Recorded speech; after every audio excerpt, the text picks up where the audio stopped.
Hello, hello. It is Thursday, September 23rd, and I'm Kenny Polcari, your host of the party. And here is today's morning market commentary. Oh boy, what went on yesterday. So let's talk about it, right? Because Jay Powell once again comes out. He's both hawkish and dovish. If we can figure that one out, we'll talk about that in a minute. Markets were focusing more on the dovish commentary again, accentuating the positives and clearly eliminating anything negative. Global markets are all higher at 6:30 this morning, even on some mixed data, right? China is warning the country to prepare for a possible storm over the possible collapse of Evergrande, which is a complete contrast to what the company is saying. And what are we having for dinner tonight? We're going to have the pasta nonna. Oh my God, a delicious Sicilian dish that is so good. Look, investors loved what they heard yesterday out of the Fed. Jay Powell telling us that maybe the bond buying program might come to an end at some point. He left the data secret. He left the door wide open. November, December, January, maybe even February, and maybe even beyond. It was the classic phrase being repeated yet again. If progress continues broadly as expected, the committee judges that a moderation in the pace of asset purchases may soon be warranted. How many times? How many times has he said it, but no timeline was given? So I have to ask, again, how long has he been telling us that it may soon be warranted? 6 months? 8 months? So we've gone from thinking about talking about it to talking about it and talking about it even more, and then finally reiterating that maybe we're going to talk about it if progress continues. And if progress does continue, we can expect that when we do begin to taper, it would be in about the $15 billion a month range, right? $10 billion in treasuries, $5 billion in mortgage-backed securities. And if that's true, then it would take 8 months to finish, right? So a November start would see a completion by June of 2022. A January start would see August, right? In any event, it's surely dependent upon how investors react to it once the pace begins. The reaction will be what it will be, and the Fed will either power through or not. In the end, you can't say that Jay has not prepared the market for something to happen at some point. We all know it's going to happen. We just don't know when, right? The Dow, which was already up 350 points when the news came out, shot higher by another 100 points before finding resistance. And then in the final moments of the day, it backed off a bit after more talk and the dot plot took root. By the end of the day, the Dow rose 340 points. The S&P was up 41 points, or almost 1%. The Nasdaq up 150 points, or 1%. The Russell up 32 points, 1.5%.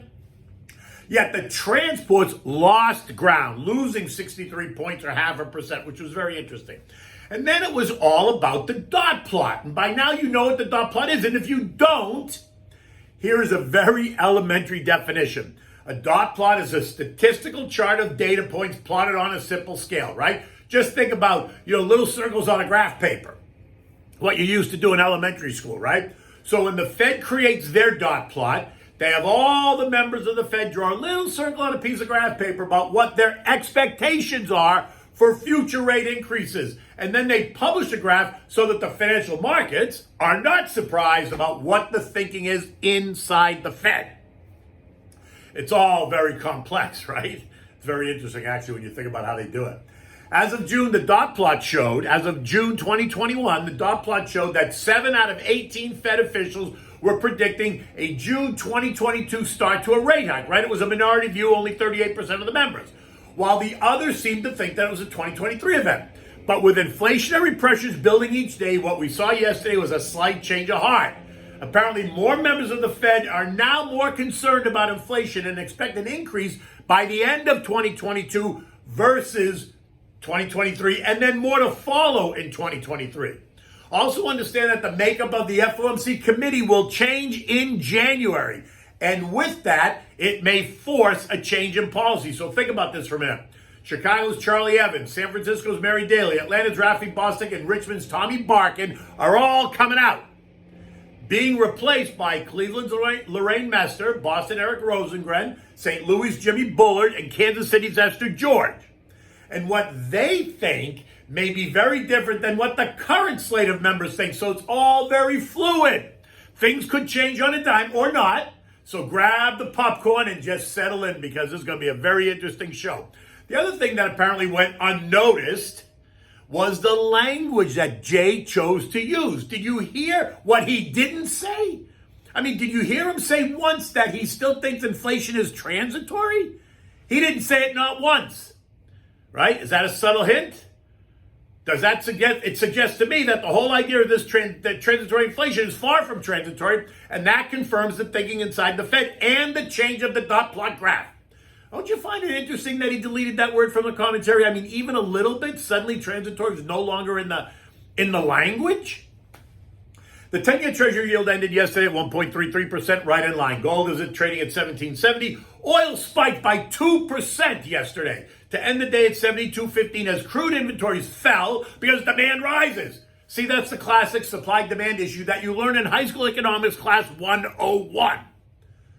This morning, global markets were up again. Asian markets ended the day mostly higher. Japan, the only loser, falling 0.6%. Hong Kong, China, Australia, South Korea, all higher. News that Evergrande told investors that the firm's top priority was to make good on their obligations sent Evergrande soaring by 17%. But put it in perspective, because the stock is down 80% year to date. This now, all while the Chinese government runs with a story in the Wall Street Journal titled, China Makes Preparations for Evergrande's Demise, asking the country to prepare for a possible storm. Wow. Evergrande's on this side of the fence, the government's on this side of the fence, and who's going to win? So which is it? Who's confused here? The company or the country? Well, we're about to find out, because this is going to now play out over the next couple of days and weeks, and so we are going to find out who's right and who's wrong. European markets are higher, seeming oblivious to the latest journal headline about China. Investors there are focusing on the latest Fed commentary, suggesting that it is not ready to taper anytime soon, right? Not yet. In addition, we're going to get flash Eurozone composite PMI data for the region, and the Bank of England is set to announce their latest monetary policy decision. No changes expected in rates. And at 6:30, all the markets across the region were up about 0.75%. U.S. futures are up again this morning, building on yesterday's gains, also oblivious to the latest Evergrande headline. And is that because maybe investors just don't believe it? Do they really think that Beijing will allow a financial disaster to wash across the country and possibly spread contagion around the world? Oh my God, does that sound familiar at all? Apparently so, because at least early this morning, Dow futures are up 182 points, S&Ps are up 25, Nasdaq's up 95, and the Russell is up 24 points. Expect the story to gain traction as the sun rises over the East Coast, because this is certainly an issue for China. What it means for the rest of the world is still a question, but expect plenty of talking heads to chime in and offer up their opinion, because that certainly is what's going to happen for sure. Eco data today includes both the Chicago Fed survey expectations up plus 0.5 and Kansas City Fed survey expectations of 25. Initial jobless claims of 320,000, continuing claims of 2.6 million. Market U.S. manufacturing PMI of 61, very bullish, and services PMI of 55, still bullish but a little bit weaker, right? Bitcoin's trading at 43,000, Ethereum's trading at 3,000. There is no reaction to what the Fed said or what may be brewing in China out of those in the crypto space. Not moving really at all. The S&P ended the day yesterday at 43.95 after piercing up and through 4,400 to trade as high as 44.16 before settling back at 43.95. This morning's action is going to see the S&P attempt to challenge a trendline resistance at 44.36. What will happen then? Will the buyers be met by very aggressive selling at the trend line, which might happen? Will the tone of the markets change as the Fed analysis continues and the Evergrande story plays out? Well, so many questions and so many ways to answer them. Remember, everybody hears the news a little bit differently. So some are going to accentuate the positives, others are going to accentuate the negatives. And so therefore, the conversation will remain robust with the different interpretations.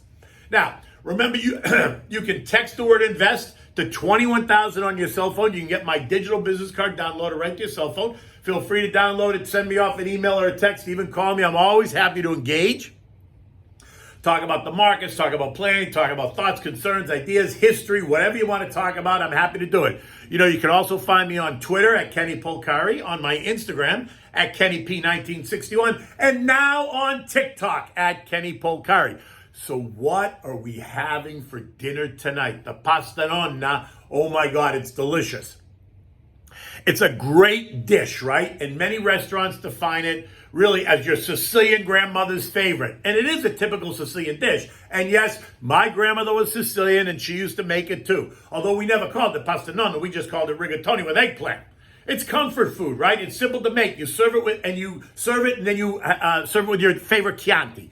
Because the Chianti is light, you don't want really a heavy red wine, but you want a red wine, so the Chianti always works great. It's like table wine, it's perfect. Now, for this, you need garlic, olive oil, eggplant, canned cherry tomatoes in their juice, salt and pepper, Vidalia onions, ricotta salata. Now, ricotta salata is an unusual cheese, right? It's made from sheep's milk.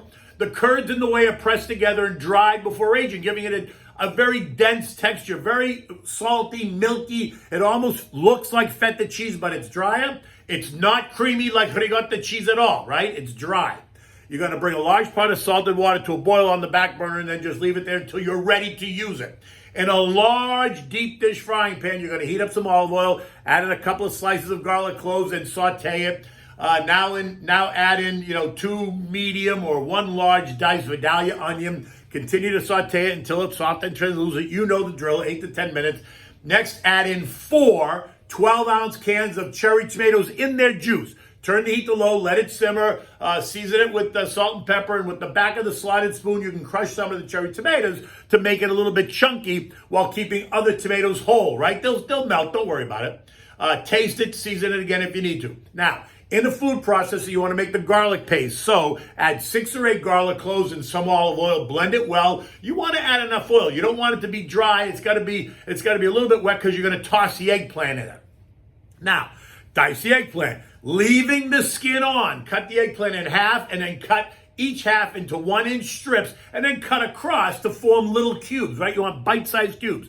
Put the eggplant in a large colander, toss it with some salt, toss the garlic paste and let it sit in the colander for 10 minutes or so. Any of the water that's going to come out will just come out and drip through. In a large saute pan, you're going to add a little bit more olive oil and heat it up. Now you're going to add the eggplant to that separate pan and you're going to cook it, saute it on medium-high to high heat. Season it with salt and pepper. You want to keep tossing the eggplant till it's cooked. It's about 15 to 20 minutes.